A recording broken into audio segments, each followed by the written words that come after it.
من الشيطان الرجيم.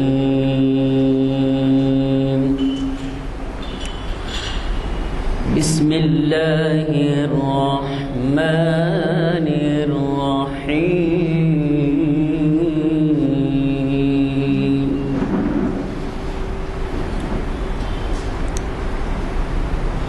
لا يستوي أصحاب النار وأصحاب الجنة. أصحاب الجنة هم الفائزون.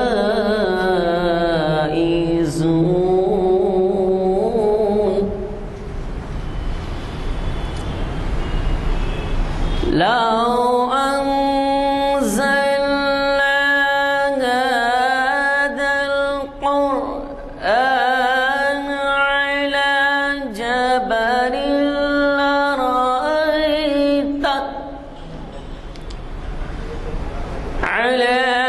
جبل لرأيته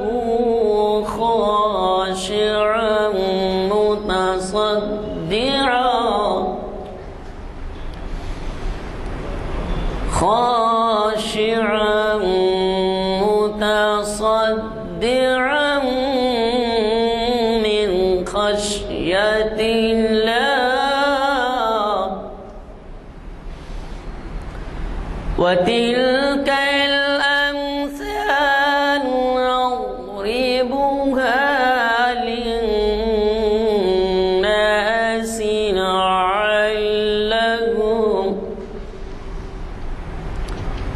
للناس لعلهم يتفكرون. صدق اللہ العظیم.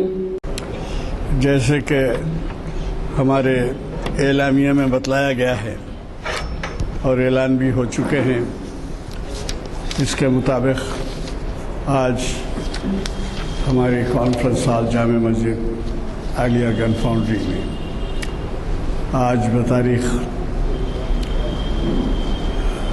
25 اکتوبر مطابق 18 ربیع الاول 43 ہجری ہمیں موقع مل رہا ہے بین الاقوامی شہرت یافتہ پروفیسر سید راشد نسیم ندوی کو سننے کا. یہ شریعت انفارمیشن سروس کی 830ویں نشست ہے، یعنی 10 سال میں 450 نشستیں ہوتی ہیں، اور جب 900ویں نشست ہوگی تو 20 سال پرانے ہوں گے. یہ 830ویں ہے، اور آج کل کے حالات کے اعتبار سے مخرج صاحب نے ایک بہت ہی اہم عنوان دیا ہے، اور وہ عنوان ہے خود ستائی شرعی نقطہ نظر سے. خود ستائی کے معنی ممکن ہو بعض حضرات نہ سمجھتے ہوں. خود ستائی کے معنی ہے اپنی آپ تعریف کر لینا. یہ اپنی آپ تعریف کرنے کا مرض بہت پھیلا ہوا ہے آج کل. چنانچہ آپ سیاسی لیڈروں کو اور سیاسی کیا دیگر میدانوں کے جو بڑے ہیں ان میں بھی کئی خود ستائی میں مبتلا ہوتے ہیں، اور ایسا وقت کی اہم ضرورت ہے کہ ہم اس بارے میں معلومات حاصل کریں، کیونکہ یہ ایک شرعی مسئلہ ہے، اور انہوں نے جو ہے شرعی نقطہ نظر سے اس کا ہمارے لیے عنوان دیا ہے. بہرحال آج جامع مسجد عالیہ گن فاؤنڈری کے اس ہال میں یہ 830ویں نشست منعقد ہو رہی ہے. ہمیں پروفیسر صاحب کو کئی مرتبہ سننے کا موقع ملا ہے. شاید میرا اندازہ ہے کہ 15-20 سال سے تو مخاطب کر رہے ہیں، اور وہ آپ یہ بھی جانتے ہیں کہ وہ بنجارہ ہل پہ بھی جو ہے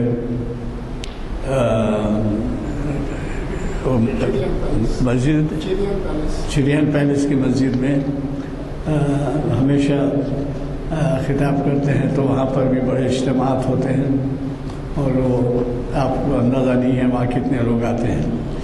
بہرحال دور دراز کے مقام پر بھی سننے کے لیے لوگ چلے جاتے ہیں، اور اللہ کا شکر ہے کہ انہوں نے ایک مسلی کی رہنمائی پر ہمیں ان کو راضی کرنے کا موقع دیا، اور جو ہے وہ اس وقت سے ہمیں اہم عنوانات سے مستفید کرتے ہیں۔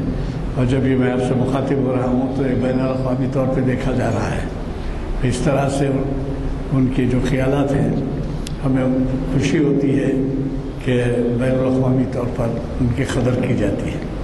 میں آپ آج کے اس عنوان سے مخاطبت کے لیے پروفیسر سید راشد نسیم ندوی صاحب کو دعوت خطاب دیتا ہوں۔ شہ نشین پر تشریف لائیں۔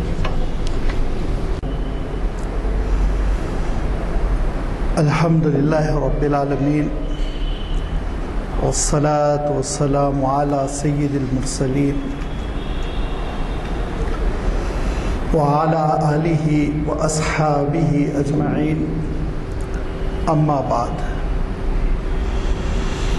فقد قال اللہ تبارک وتعالی فی القرآن المجید والفرقان الحمید، اعوذ باللہ من الشیطان الرجیم، بسم اللہ الرحمن الرحیم، هو اعلم بکم اذ انتم اجنۃ فی بطون امہاتکم فلا تزکوا انفسکم هو اعلم بمن اتقى، صدق اللہ العظیم۔ عزیزان گرامی، جیسے کہ ابھی آج کے اس پروگرام پر روشنی ڈالتے ہوئے ایڈوکیٹ صاحب نے فرمایا کہ خود ستائی کے عنوان پر گفتگو کرنی ہے، اور واقعہ یہ ہے کہ جیسے کہ ایڈوکیٹ صاحب نے فرمایا کہ اس عنوان کی جانب ذہن منتقل اسی لیے ہوا کہ موجودہ دور میں یہ، اگر آپ اجازت دیں تو کہوں، یہ بیماری بہت عام ہو گئی ہے۔ عام طور پر ہر شخص کو اکثر و بیشتر یہ دیکھنے میں ملتا ہے کہ وہ اپنی تعریف آپ کرنے لگتا ہے۔ خود ستائی دراصل ستائش جو عربی وہ فارسی لفظ ہے اسی سے بنا ہوا ہے کہ اپنی تعریف کرنا۔ اللہ تعالیٰ کے دین میں اور شریعت اسلامی میں اس سلسلے میں بھی بڑی جامع رہنمائی ملتی ہے، کیونکہ اللہ تعالیٰ کا دین مکمل ضابط حیات ہے۔ الیوم اکملت لکم دینکم واتممت علیکم نعمتی ورضیت لکم الاسلام دینا۔ اللہ تعالیٰ جس دین اسلام سے راضی ہوا اور ہمارے اور آپ کے لیے جس کو دستور حیات بنایا، اس میں الحمدللہ تہذیب و تمدن کی وہ ساری رہنمائی شامل ہے جو ایک کامل اور مہذب انسان کے لیے ضروری ہوتی ہے۔ ایک بھلا انسان، تہذیب یافتہ انسان، تعلیم یافتہ انسان، جس کا ایک وقار ہو، رکھ رکھاؤ ہو، جس کی شخصیت دل آویز ہو، اس کی نگہداشت کرنی پڑتی ہے، تربیت کرنی پڑتی ہے۔ اس نگہداشت اور تربیت کے لیے یہ قرآن پاک کا معجزہ ہے کہ وہ لفظ استعمال کیا گیا جو ایک مالی پودے کی نگہداشت کے لیے کرتا ہے، کہ جو پتے سڑ رہے ہیں، درخت کو نقصان پہنچا سکتے ہیں، ان کو توڑ دینا، ان کو جھڑا دینا، جڑوں تک پانی پہنچانا، پودا برگ و بار لائے اس کے لیے ضروری اقدام کرنا، یہ سب کے لیے قرآن پاک میں جو لفظ انسانی تعمیر کے لیے اگرچہ کہ یہ لفظ جس کا میں تذکرہ کر رہا ہوں زکا، یہ لفظ دراصل پودے کے ساتھ خاص تھا، لیکن قرآن مجید میں انسان کی شخصیت کی تعمیر کے لیے لفظ استعمال کیا گیا ہے۔ اسی سے آپ نے اہل اللہ کے پاس ایک لفظ سنا ہوگا تزکیہ نفوس۔ نفس کا تزکیہ بھی یہی مفہوم ہوتا ہے، مہذب بنانا، باسلیقہ بنانا، سنجیدہ بنانا، باوقار بنانا۔ اور اسی سے آگے چل کے اللہ تعالیٰ نے یہ لفظ ارشاد فرمایا کہ فَلَا تُزَكُّوا أَنفُسَكُمْ، اپنے آپ کی تعریف نہ کرو، اپنا تزکیہ نہ بیان کرو، اپنی بڑائی نہ بیان کرو۔ کیسے ارشاد فرمایا؟ ارشاد فرمایا هُوَ أَعْلَمُكُمْ إِذْ أَنشَأَكُمْ مِنَ الْأَرْضِ، زمین کے کس خطے سے تمہاری پیدائش ہوئی وہ پروردگار جانتا ہے۔ مفسرین نے یہ بھی فرمایا کہ حضرت آدم علیہ الصلاۃ والتسلیم کی تخلیق جس مٹی سے ہوئی اس کی جانب اشارہ ہے کہ اللہ تعالیٰ اس سے بھی واقف ہے۔ اور پھر ارشاد فرمائے اِذْ أَنْتُمْ أَجِنَّةٌ فِي بُطُونِ أُمَّهَاتِكُمْ، اپنی ماؤں کی جنین میں، رحم مادر میں جب تم تھے، جب بھی وہ واقف تھا، تمہاری کیا کیفیت تھی، تمہاری کیا صلاحیتیں تھیں، تم کتنے طاقتور تھے، کیا کر سکتے تھے تم، وہ سب جانتا ہے۔ تمہاری کوئی حیثیت نہیں تھی، نرم و نازک تھے تمہارے بچاؤ کے لیے اس نے حفاظتی انتظامات فرمائے تھے، اور ایک جھلی میں تم کو اس نے پروان چڑھایا تھا۔ پھر اس نے تم کو اس دنیا میں بھیجا، اس نے ماں باپ کے دل میں شفقتیں پیدا کی، جن شفقتوں کے زیر سایہ تم بڑے ہوتے چلے گئے، اور پھر آج بولنے کے قابل ہو گئے تو اپنی تعریف کرنے لگے، اپنی بڑائی جتانے لگے۔ حالانکہ فرمایا ہوا عالم بمن اتقى، متقی کون ہے اس سے اللہ تعالیٰ واقف ہے۔ اپنے تقوی کا اظہار نہ کرو، اپنی دینداری کا اظہار نہ کرو، اپنی پاکی دامن کی حکایت زیادہ بیان نہ کرو، اپنی حقیقت سے واقف رہو۔ انسان کا ایک محبوب مشغلہ ہوتا ہے اپنی تعریف کرنا، اور یہ محبوب مشغلہ آج کل تو ایک فن بن گیا ہے، ایک آرٹ بن گیا ہے، ایک طریقہ کار بن گیا ہے۔ تقریروں میں، بیانات میں، گفتگو میں، مجلس میں بڑھ چڑھ کر بولنا، اپنے سلسلے میں ایسی باتیں کر جانا کہ سامنے والا بس احترام میں خاموش ہو جائے، ورنہ جی نہیں چاہتا کہ وہ بات سنی جائے۔ مولانا علی میاں صاحب رحمۃ اللہ علیہ اتنے حساس تھے کہ اگر ان سے کوئی یہ کہتا یہ میرے صاحبزادے ہیں تو مولانا ان کو دیکھ کے اچھا آپ صاحب ہیں پوچھتے تھے، جو آپ اپنے بیٹے کو صاحبزادے کہہ رہے ہیں۔ اب سامنے والے عام طور پر چھوٹے ہوتے، مولانا کے مریدین میں سے ہوتے، ملنے والوں میں سے، طلباء میں سے ہوتے، تو وہ چھمبے میں پڑھ کے پوچھتے کہ کیا کہا جائے؟ میرا فرزند کہو، میرا بیٹا کہو، یہ میرے صاحبزادے، یعنی میں صاحب ہوں تبھی تو وہ زادے ہیں۔ یہ میں نے بار بار دیکھا، چونک کے ایسے دیکھتے تھے اور کہا آپ صاحب ہیں، یہ آپ کے صاحبزادے ہیں۔ یہ جو کیفیت ہوتی ہے حساسیت کی، اللہ والوں کے پاس بہت زیادہ ہوتی ہے، اور وہ ذرہ برابر مجلس میں اپنی تعریف سننا پسند نہیں کرتے۔ لوگ اپنی خود ستائی کر رہے ہوں، اپنی تعریف بیان کر رہے ہوں، اس کو قبول نہیں کرتے، کیونکہ یہ ناپسندیدہ عمل ہے۔ جب اللہ تعالیٰ نے روکا ہے فَلَا تُزَكُّوا أَنفُسَكُمْ، اپنی تعریف نہ کرو، اپنی بڑائی بیان نہ کرو، اپنا تزکیہ نہ کرو، پاک صاف بنا کر اپنے آپ کو پیش نہ کرو۔ وہ جانتا ہے تم رات میں کیا کیا کر چکے ہو، وہ جانتا ہے کل تم نے کیا کیا کیا تھا، آج نئے لوگوں کے سامنے اپنی تعریف کر رہے ہو، اور ایسی بڑی بڑی باتیں ہم کر جاتے ہیں۔ اللہ تعالیٰ حفاظت فرمائے۔ یہ زبان بہت غلط چلتی ہے، بہت بکواس کر جاتی ہے، بس اللہ تعالیٰ ہی قابو دے۔ ایک صاحب کہنے لگے کہ ایئرپورٹ میں جو نماز کے لیے کمرہ ہے نا میں بنوایا۔ ارے میں حیران رہ گیا، اتنا بڑا ایئرپورٹ اور کنٹریکٹر اور کمپنی اور کیا کیا حکومت دولت پیسے، اس میں ایک چھوٹا سا کمرہ ماشاءاللہ چھوڑا گیا نماز کے لیے، قابل تعریف ہے. اور میں دیکھا کہ آج کل اکثر ایئرپورٹس پہ چھوڑا جا رہا ہے. دہلی میں بھی ہے اور لکھنؤ میں بھی ہے، اور ابھی میرا جانا ہوا تھا مینگلور میں بھی ہے. بامبے کا مجھے اندازہ نہیں ہے، بنگلور میں بھی ہے. میں خود نماز پڑھ چکا ہوں. کمرے چھوڑے جاتے ہیں. آپ یہ کہنا کہ میں چھوڑوایا، آپ کہاں ہیں، آپ کیا ہے، آپ کی کہاں چلتی ہے. سامنے والا اتنا بیوقوف نہیں ہے نا. ٹھیک ہے آپ کی محبت میں وہ انجان ہے، ایسی باتیں کرتے ہیں. یہ صاحب آئے تھے، نہیں یہ میرے معتقد ہیں. ارے آپ کے معتقد، آپ ان کے معتقد ہیں، ذرا صحیح تو بتائیے. اپنی تعریف، اپنے آپ کو بڑا بنانا.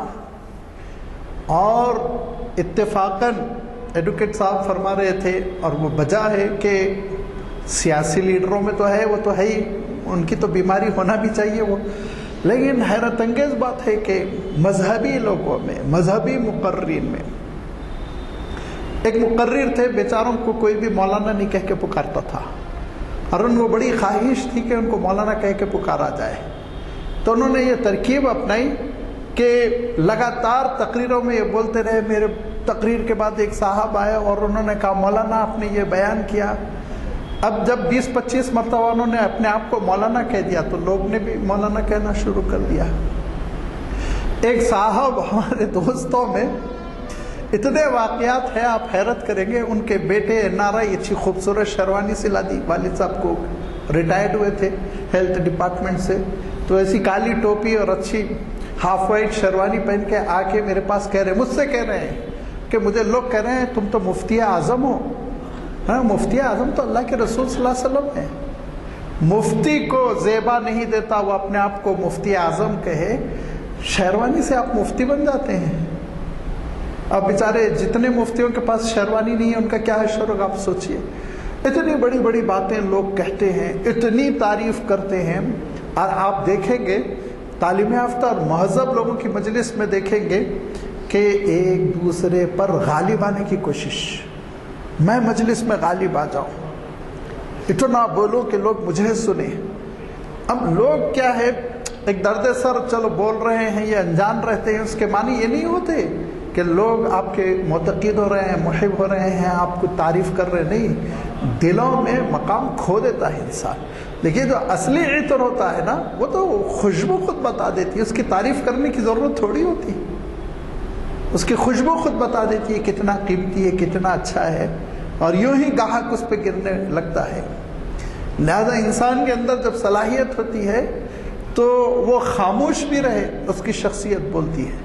اللہ کے رسول صلی اللہ علیہ وسلم لمبی گفتگو نہیں کرتے تھے، بہت کم گفتگو فرماتے تھے. اور اللہ کے رسول صلی اللہ علیہ وسلم تاکید کرتے تھے کہ کم گفتگو کرو. یہ فرمایا، حکم دیا کرتے تھے کہ گفتگو کم کیا کرو، ضرورت کے مطابق بات کیا کرو.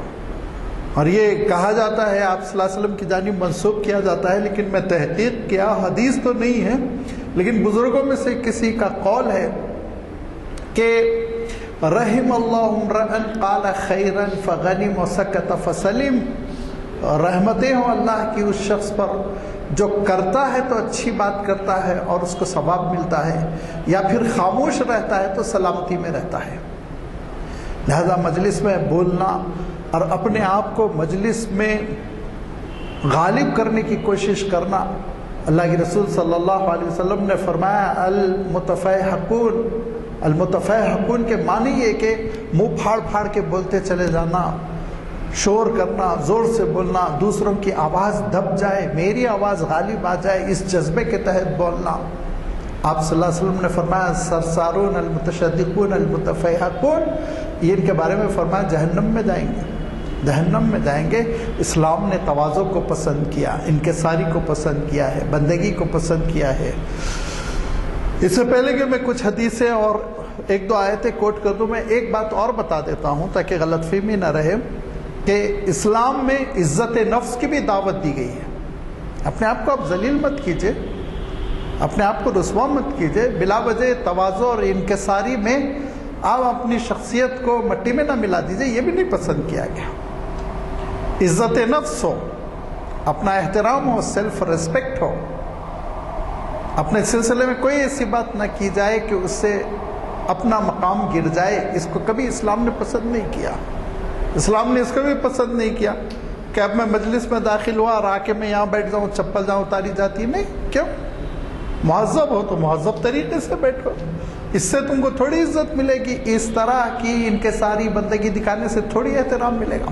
سیلف ریسپیکٹ اپنی جگہ، عزت نفس کا احترام کرنا اپنی جگہ، لیکن اپنی تعریف کرنا اس کو بالکل پسند نہیں کیا گیا، ناپسند کیا گیا۔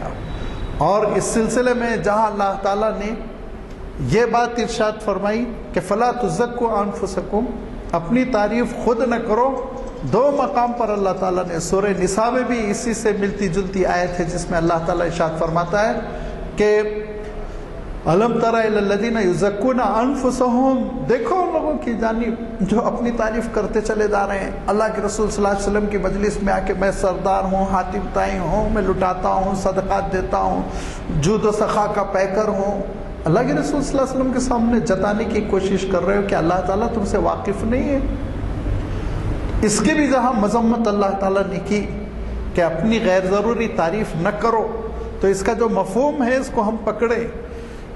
یہ اس وقت ہوتا ہے جب میں نے اچھے کام کیے، میں اپنے اچھے کاموں کو جتا رہا ہوں بیٹھ کر مجلس میں یہ ہوں، میں وہ ہوں، تحصیلدار ہوں، ڈائریکٹر ہوں، فلاں ہوں، اور ہے واقعتاً، تب بھی جتانے کو پسند نہیں کیا گیا۔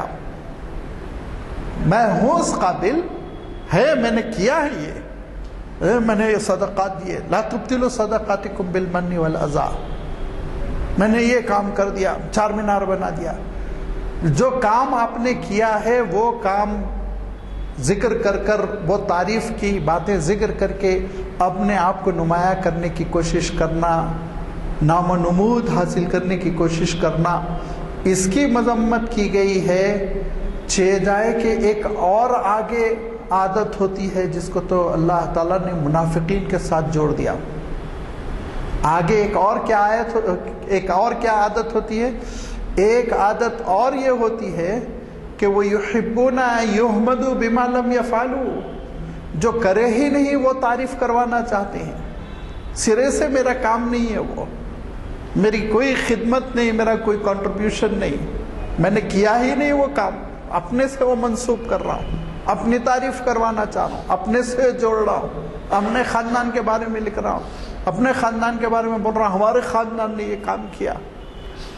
یہ بما لم یفعلوا فرمایا، جو کیا ہی نہیں وہ تعریف بھی چاہتے ہیں، تو نفاق کی عادت ہے، یہ تو منافق کی علامت ہے۔ منافق اس طرح کی حرکت کرتا ہے، لہذا یہ کیفیت بھی بہت ہو گئی، یہ کیفیت بھی بہت ہو گئی۔ لوگوں کا عالم یہ ہو گیا ہے کہ فلاں ادارہ تو میں چلاتا ہوں، ہم بہت متاثر ہوئے، اتنا بڑا ادارہ چلا، تحقیق کیا تو معلوم ہوا کہ وہ صاحب کو تو گھسنے نہیں دیتے ادارے میں، وہ صاحب کو تو ادارے میں گھسنے نہیں دیتے، فلاں ادارہ تو میں چلاتا، فلاں کام تو میں نے کیا۔ میں نے ابھی عرض کیا نا کہ ایئرپورٹ پہ مسجد میں نے بنوا دی، ایئرپورٹ میں تو آپ کو بغیر سیکیورٹی گھسنے نہیں دیتے، سیکیورٹی چیک ہوتی ہے، ٹکٹ ہے نہیں ہے، تب کہیں تو آپ ایئرپورٹ میں جاتے ہیں، مسجد کیسے بنوا دی آپ نے، وغیرہ وغیرہ۔ ایسی چیزیں جو انسان نے خود نہ کیا ہو اور ان کی نسبت اپنی جانب کر رہا ہو تو یہ تو کریلا نیم چڑھا ہے۔ اس کے سلسلے میں فرمایا وَيُحِبُّونَ أَن يُحْمَدُوا بِمَا لَمْ يَفْعَلُوا، ان کا عالم، یہ منافقین کا تذکرہ کرتے ہوئے فرمایا ان کا عالم یہ ہے کہ یہ وہ تعریف سننا چاہتے ہیں جو کام خود کیا ہی نہیں ہے۔ لہذا ان سارے کاموں سے خود ستائی کے انسان کو اجتناب کرنا چاہیے۔ اپنی تعریف ہو کسی طرح خود تعریف کریں، دوسروں کے ذریعے سے تعریف کروانے لگائیں، یہ بھی ایک آرٹ ہے، یاد رکھیے۔ ایک صاحب مجھ سے کہنے لگے کہ ہمیشہ دعوت میں اپنے قریبی دوست کو پڑوس میں بٹھانا تاکہ وہ اچھی طرح لگاتا رہے، تمہارا خیال رکھے، تجربے کی باتیں ہوتی ہیں، بزرگ بتاتے ہیں۔ تو ایسے ہی آج بہت سے لوگوں کی کیفیت ہو گئی کہ ایک تعریف کرنے والے کو اپنے حلقہ احباب میں رکھتے ہیں اور اس کو ساتھ لے کے چلتے ہیں، اس کو کھڑا کرتے ہیں۔ وہ کھڑے ہو کر تعریف کرتا ہے، وہ کھڑے ہو کر سناتا ہے، صاحب نے یہ کر دیا، صاحب نے یہ کر دیا، صاحب نے یہ کر دیا۔ یہ بھی دراصل خود ستائی ہی کی ایک قسم ہے، اور اس کو بھی پسند نہیں کیا گیا۔ اس پر تو اللہ کے رسول صلی اللہ علیہ وسلم نے جو فرمایا، وہ بخاری شریف میں جس انداز میں روایت آئی ہے وہ بہت قابل غور ہے کہ حضرت عثمان رضی اللہ تعالیٰ عنہ تشریف فرما ہے، اور وہ امیر المومنین ہیں اس وقت، وہ پوری اسلامی مملکت کے سربراہ ہیں۔ کتنا بڑا مقام سوچیے آپ، اور پھر یہ خلافت رسول ہے، خلافت راشدہ کا زمانہ ہے۔ حضرت عثمان رضی اللہ تعالیٰ عنہ کے سامنے ایک صاحب آئے اور انہوں نے حضرت عثمان رضی اللہ تعالیٰ عنہ کی تعریف کرنی شروع کر دی۔ انداز میں چاپلوسی تھی، اس کو آپ ذہن میں رکھیے۔ تو ایک دوسرے ایسے صحابی جو زیادہ معروف نہیں ہیں، حضرت علقمہ، انہوں نے مٹی میں مٹی اٹھائی، دھول، ریتی، اور جو صاحب تعریف کر رہے تھے ان کے منہ پہ پھینک دی۔ حضرت عثمان نے پوچھا یہ کیا کیا تم نے؟ تو حضرت علقمہ کہتے ہیں میں نے اپنے کانوں سے سنا تھا کہ اللہ کے رسول صلی اللہ علیہ وسلم نے فرمایا تھا کہ احسو علی وجوہ مداحین التراب، مداح قسم کے جو تعریف کرنے والے ہوتے ہیں، خوش آمدی، ان کے منہ پہ مٹی ڈالو۔ میں نے اللہ کے رسول سے سنا تھا، اسی لیے میں نے عمل کر دیا سنت پر۔ خوش آمد کے ساتھ جو تعریف کرتے ہیں، تعریف تو اللہ کے رسول نے خود کی، صحابہ کی تعریف کی، کبھی حضرت ابوبکر کی حضرت عمر کی حضرت عثمان کی حضرت علی کی عشرہ مبشرہ کی جنت کی، ان کو خوشخبری دی، تعریف تو کی، لیکن نعوذ باللہ خوش آمد کا ایلیمنٹ نہیں ہے نا اس میں، چاپلوسی ہے نہیں۔ اللہ کے رسول صلی اللہ علیہ وسلم تو صادق مصدوق ہے، سچی تعریف کر رہے تھے۔ اگر کہیں آپ نے کسی کی سچی تعریف کی کوئی حرج نہیں، لیکن چاپلوسی کی جا رہی ہے، خوش آمد کی جا رہی ہے، بڑا چڑھا کے بیان کیا جا رہا ہے، وہ جو کچھ نہیں ہے وہ سب کچھ بیان کیا جا رہا ہے۔ اور نیت میں دیکھنا چاہیے، نیت میں اگر خوش آمد ہے تو پھر فوراً روک دینا چاہیے۔ اللہ کے رسول صلی اللہ علیہ وسلم نے روکا ہے، منع فرمایا کہ ایسے لوگوں کو اپریشیٹ نہ کرو۔ کیوں؟ میں آپ کو ایک نفسیاتی بات بتا دیتا ہوں، جو میں بہت چھوٹا ہو کر بڑوں کی خدمت میں بہت رہا ہوں، اور اس سے میں نے سیکھا کہ یہ جو چاپلوسی کرنے والے ہوتے ہیں، خوش آمد کرنے والے ہوتے ہیں، یہ نیا کو ڈبوتے ہیں۔ یاد رکھیے، آگے لے جا کے کیا حق ہے کیا غلط ہے نہیں بتاتے ہیں آپ کو، غلط بات بتاتے رہتے ہیں، غلط تعریف کرتے رہتے ہیں۔ اسی لیے تو آخری وقت تک صدام حسین کرسی نہیں چھوڑے۔ ان کو تو اگر 1 مہینہ 2 مہینہ پہلے بتا دیا جاتا کہ نہیں ہے آپ کی فوج امریکہ کے مقابلہ کرنے کے قابل، آپ نکل جائیے، تو کہیں نکل گیا ہوتا نا بیچارہ، قبر میں کیوں لیٹتا جا کے۔ اسی میں کرنل قذافی برباد ہوا۔ خوش آمدیوں کا ٹولہ، کون حضور آپ تک پہنچے گا دیکھ لیں گے، پیر اکھاڑ دیں گے، اس کو آنے نہیں دیں گے۔ اور وہ سمجھتے رہے بڑی زبردست ملٹری ہے۔ معلوم یہ ہوا کہ گھنٹوں میں ان کا کام تمام ہو گیا، نالے میں گھسیٹ کے ان کی لاش کو لے جایا گیا۔ یہ خوش آمدی ہوتے ہیں جو چاپلوسی کر کر کے انسان کو دھوکے میں رکھتے ہیں، اور انسان دھوکے میں رہ کر تباہ ہو جاتا ہے۔ اسی لیے اللہ کے رسول صلی اللہ علیہ وسلم نے کہا کہ چاپلوسی جو کر رہا ہے، خوش آمد جو کر رہا ہے، مداح کا لفظ ارشاد فرمایا، مداح کا لفظ ارشاد نہیں فرمایا، پیشہ جو بنا لیا ہے تعریف کرنے کی، اس کو اپریشیٹ نہ کرو، تو اس کی ہمت افزائی نہ کرو۔ حضرت عمر رضی اللہ تعالیٰ عنہ پر قاتلانہ حملہ ہوا، اور حضرت عمر رضی اللہ تعالیٰ عنہ زخمی حالت میں فجر کے موقع پر گھر لائے گئے۔ فجر کی نماز سے پہلے حملہ ہوا تھا، اور زخم بڑا شدید تھا، خون رس رہا تھا، سوراخ ہو گیا تھا، خون رک نہیں رہا تھا۔ حضرت عبداللہ ابن عباس رضی اللہ تعالیٰ عنہ کہتے ہیں میں عیادت کے لیے گیا، جب ذرا سورج نکل گیا، اشراق کا وقت ہوا، تو میں عیادت کے لیے گیا۔ تو دیکھا زار و خطار حضرت عمر رضی اللہ تعالیٰ عنہ رو رہے ہیں۔ حضرت عبداللہ ابن عباس کہتے ہیں میں نے تسلی کی بات کہی اور کہا کہ نہیں انشاءاللہ صحت ہو جائے گی، زخم ٹھیک ہو جائے گا، آپ پریشان نہ ہو۔ تو حضرت عمر نے کہا بھتیجے تم کیا سمجھتے ہو موت سے ڈر رہا ہوں، زندگی کی خواہش میں رو رہا ہوں؟ نہیں، میں صرف اس لیے رو رہا ہوں کاش میں مٹی ہوتا، اب اللہ تعالیٰ کے پاس حساب کتاب کا مسئلہ ہے۔ اللہ تعالیٰ کے پاس حساب کتاب کا مسئلہ ہے اور یہ بڑا لمبا چلے گا، میں اس سے گھبرا رہا ہوں۔ تو حضرت عبداللہ ابن عباس رضی اللہ تعالیٰ عنہ کہتے ہیں کہ امیر المومنین آپ کو گھبرانے کی ضرورت نہیں، الست شہید بدرن مع رسول صلی اللہ علیہ وسلم، کیا آپ اللہ کے رسول صلی اللہ علیہ وسلم کے ساتھ میدان بدر میں نہیں تھے؟ کیا آپ تحت شجرہ بیعت کرنے والوں میں نہیں تھے؟ کیا آپ ہجرت کرنے والوں میں السابقون الاولون من المہاجرین میں سے نہیں ہے؟ تو حضرت عمر نے کہا بے شک بے شک، میں بدر میں بھی تھا، صلح حدیبیہ میں بھی تھا، اور اللہ کے رسول صلی اللہ علیہ وسلم کے ساتھ اکثر و بیشتر اہم موقعوں پر میں ساتھ تھا، مگر مسئلہ یہ ہے کہ قبول بھی ہوا کہ نہیں ہوا اس کا مجھے ڈر ہے۔ یہ اعمال اللہ تعالیٰ نے ریکگنائزڈ بھی کیے ہیں کہ نہیں کیے، ویلڈ بھی ہیں کہ نہیں ہے تو بڑی بڑی چیزیں، لیکن اللہ کے پاس قابل قبول بھی تو ہو۔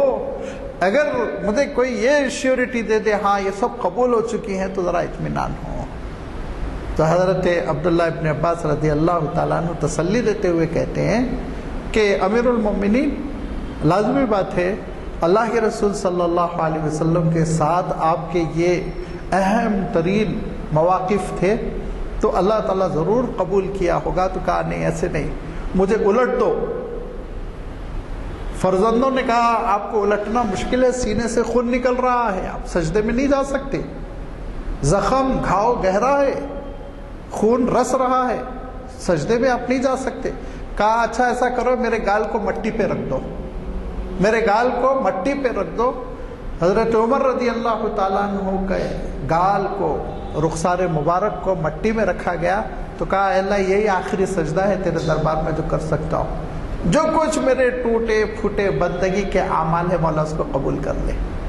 خاتمہ بالخیر اگر ہوا تو سب کچھ ہے، قابل تعریف ہے، اگر خاتمہ بالخیر نہ ہو تو کوئی چیز قابل تعریف نہیں، کوئی چیز قابل تعریف نہیں۔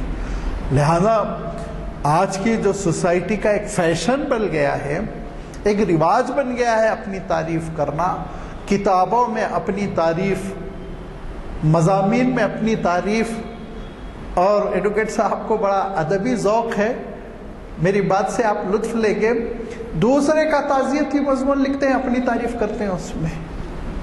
کیسے علامہ اقبال کے اوپر مضمون لکھ رہے ہیں اور کہیں گے علامہ اقبال مجھ سے بہت متاثر تھے، میرے گھر آیا کرتے تھے۔ تم کون تھے؟ تمہارے گھر کیوں آیا کریں گے؟ ایسے آپ دیکھ لیجئے ایمانداری کے ساتھ تعزیتی مضامین پڑھیے، اس میں معلوم ہوا 50% اپنی تعریف ہے۔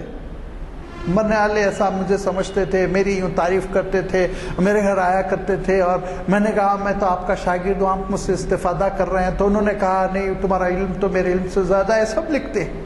اگر اس نے تواضعاً کہہ دیا ہے، انکساری میں کہا، اس کو آپ صیغہ راز میں رکھیے، وہ محبت کے معاملات ہوتے ہیں۔ ہر چھوٹے کو، یہ چیزیں ہم لوگ سمجھتے نہیں، ہر چھوٹے کو بڑا شفقت میں، محبت میں اس طرح کے جملے کہتا ہے جیسے کہ وہ واقعتاً ہم سے استفادہ کر رہا ہے۔ ہم بھی کہتے ہیں اپنے بچوں سے، ارے بیٹے تمہارے سے تو مجھے یہ آیا، ارے میں تم سے سیکھا، تم نہ ہو تو مزہ نہیں ہے۔ ایسی باتیں ہم اپنے بچوں سے کہتے ہیں، کیوں؟ اپریشیٹ کرنے کے لیے۔ یہ ہمارے بڑوں کی بڑائی ہوتی ہے، وہ ہماری تعریف کرتے ہیں، اس کو ہم بیان کر کر کے ہم یہ نہ سمجھیں ہم بڑے ہو جائیں گے، کبھی بڑے نہیں ہوتے۔ جب ہم لکھ رہے ہیں کسی کے بارے میں، ان کی عظمتوں کو بیان کریں، ان کے کارناموں کو بیان کریں، ان کی خدمات کو نمایاں کریں۔ یہ ایک فن ہے تعزیتی مضامین لکھنے کا، اور اس فن کو بالکل الٹ دیا گیا، آپ بیتی بنا دی گئی۔ بلکہ آپ بیتی بھی بہت اچھی چیز ہے، خود ستائی کا ایک ذریعہ بنا دیا گیا ہے۔ اللہ تعالیٰ اس کو پسند نہیں فرماتا۔ چند مقامات ایسے ہیں جہاں پہ اللہ کے رسول صلی اللہ علیہ وسلم کو یہ بتلانا تھا کہ اللہ کے رسول صلی اللہ علیہ وسلم کا کیا مقام ہے۔ وہ شریعت کا تقاضا تھا نا، وہ شریعت کا تقاضا تھا، لیکن اللہ کے رسول صلی اللہ علیہ وسلم کا اسوہ دیکھیے، کس احتیاط کے ساتھ آپ صلی اللہ علیہ وسلم گفتگو کر رہے ہیں۔ جب زبان کا مسئلہ آیا تو آپ صلی اللہ علیہ وسلم کو یہ بتانا ہے کہ میری زبان مستند ہے، فصیح عربی ہے، اور یہ اس پر ایمان رکھنا ضروری ہے نا، وہ تو شریعت سازی والی زبان ہے، اس سے تو شریعت پھوٹتی ہے۔ تو اللہ کے رسول کی فصاحت قابل ایمان ہے، اس میں کیا شک ہو سکتا ہے؟ بولیے آپ۔ اللہ کے رسول صلی اللہ علیہ وسلم فرماتے ہیں انا افصح العرب، میں عرب میں فصیح ترین آدمی ہوں، کیونکہ میں قریش کا ہوں اور قبیلہ سعدیہ میں میں نے بنی سعد میں نے پرورش پائی، جو زبان کے اعتبار سے بڑا اچھا قبیلہ سمجھا جاتا تھا۔ ولا فخرا، لیکن میں فخر نہیں کرنا چاہتا ہوں، میں فخر نہیں کرنا چاہتا ہوں، تم کو معلوم رہے کل کے دن میرے زبان کے سلسلے میں شکوک و شبہات پیدا نہ ہو، اسی لیے میں تم کو بتا رہا ہوں ولا فخرا، لیکن میں فخر نہیں کرتا زبان، لیکن یاد رکھو میری اتھینٹک ہے، اتھارٹی ہے، میں جو کہہ دوں تو لازمی بات ہے وہ قول فیصل ہوگا۔ یہ بتلانے کے لیے اللہ کے رسول صلی اللہ علیہ وسلم نے کہیں کہیں اپنا مقام بیان کیا تو پورے احتیاط کے ساتھ اپنا مقام بیان کیا، اس میں کسی قسم کا مبالغہ، اسراف، بڑا چڑھا کے بولنا اور الفاظ کی بھیڑ لگا دینا نہیں، ہرگز نہیں، بہت ہی کم جچے تلے الفاظ میں آپ صلی اللہ علیہ وسلم گفتگو فرمایا کرتے تھے۔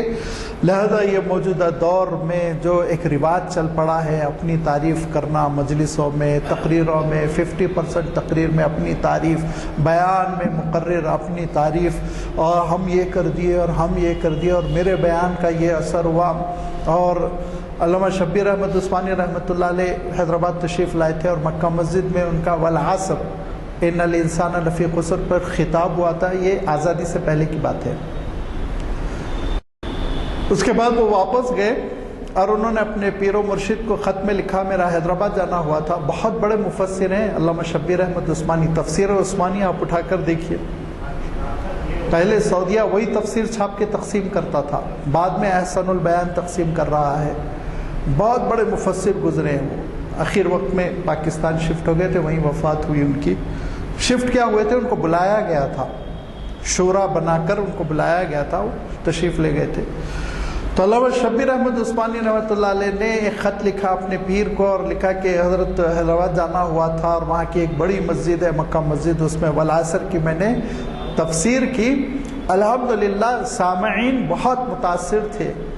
آپ کو معلوم ہے ان کے پیر کا کیا خط آیا؟ مجھے تمہارے سلسلے میں غلط فہمی تھی، میں تم سے خلافت لیتا ہوں واپس، جب تم اپنی تعریف کرتے ہو تو میں اپنی خلافت جو تم کو دیا تھا میں وہ ریٹرن واپس لیتا ہوں۔ اپنی تعریف تم نے کیسے کی؟ اہل اللہ کے پاس اتنا اہتمام تھا، اللہ والوں کے پاس اتنا اہتمام تھا ذرہ برابر۔ ایک بزرگ کے سامنے حضرت آپ تو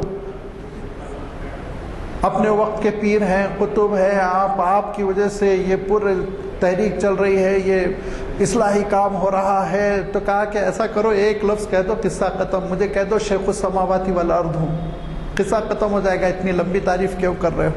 لوگ ہنسنے لگے تو کہا ہنسنے کی بات نہیں ہے، تمہاری تربیت نہیں ہوئی جو تم لوگ تعریف کرتے ہو، اگر میرا خاتمہ بالخیر ہو گیا تو میں کامیاب ہوں، اور خاتمہ بالخیر نہیں ہوا تو یہ تمہارے الفاظ تمہارے ساتھ رہ جائیں گے، میرے کام آنے والے نہیں ہیں۔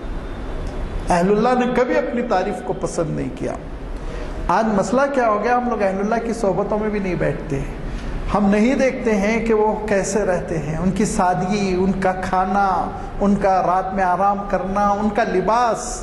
پہلے حیدرآباد میں ہی الحمدللہ ایک سے ایک اللہ والے تھے، حضرت عبداللہ شاہ صاحب رحمۃ اللہ علیہ تھے، ہو سکتا آپ نے دیکھا ہوگا، ہم نے تو صرف تذکرہ سنا۔ اب دھیرے دھیرے مزاج بدلتا جا رہا ہے، تو پھر میں نے سوچا کہ اس پہ گفتگو کر لی جائے کہ خود ستائی یہ اسلام میں بالکل پسندیدہ نہیں ہے، ناپسند کیا گیا ہے، قرآن پاک میں اللہ تعالیٰ نے روکا، اللہ کے رسول صلی اللہ علیہ وسلم نے اپنے ارشادات میں روکا، لہذا اس بات کا اہتمام کریں کہ ہم اپنی تعریف کرنے سے بچیں، اگر اچھے ہیں دنیا تعریف کرے گی، اگر قابل تعریف نہیں ہے تو جھوٹ بول کر کوئی فائدہ نہیں۔ وآخر دعوانا ان الحمدللہ رب العالمین۔ ایک سوال یہ ہے کہ پریس والے پہنچ کے بایو ڈیٹا مانگتے ہیں، عنوان کے اہمیت کا اندازہ اس سے ہوتا ہے کہ ہمیں اکثر آج کے مخرر صاحب کو آدھا گھنٹہ کی نشست کا موقع ملتا ہے، لیکن آج کا عنوان اتنا اہم تھا کہ تقریباً 4 گھنٹے سے زائد انہوں نے ہمیں تفصیل سے استفادے کا موقع دیا۔ اللہ ان کے صلاحیتوں میں اور دن دوری رات چوگنی ترقی دے۔ اب اس سے زیادہ میں کہوں تو پھر ابھی انہوں نے روکا ہے کہ تعریف پہ نہیں ہونی چاہیے، میں کچھ کہہ نہیں سکتا۔ آپ کے ہاتھ میں جو اعلامیہ ہے، اس اعلامیہ کے مطابق مجھے قوی توقع ہے کہ آپ اقبال کی نظم ذوق و شوق ایک مطالعہ، یہ جناب محمد ضیاء الدین نیّر صاحب ہمیں مخاطب کر رہے ہیں محفل اقبال شناسی کی محفل میں، جو 1050واں لیکچر ہے، اور یہ جو ہے چہارشنبے کے دن یعنی کل نہیں پرسوں بعد اثر یہیں پر منعقد ہوگا۔ مجھے کبھی توقع ہے کہ آپ استفادے کے لیے زیادہ سے زیادہ آئیں گے۔ مجھے ایک اور استدعا کرنی ہے جو ہمیشہ کر رہا ہوں کہ ان محافل میں نوجوان شریک نہیں ہو رہے، اور نوجوانوں کو اتنی فرصت ہے کہ وہ گیمز میں جاتے ہیں، اسپورٹس میں جاتے ہیں، کامنٹری سنتے ہیں، راتوں میں چبوتروں پہ بیٹھ کے بات چیت کرتے ہیں، لیکن ہماری محافل میں نہیں آتے۔ آپ بتائیے، مجھے 25 سال سے کم عمر کا ایک لڑکا بھی یہاں موجود نہیں ہے۔ مہربان کوشش کیجئے کہ ان کو بھی اپنے ساتھ لائیں۔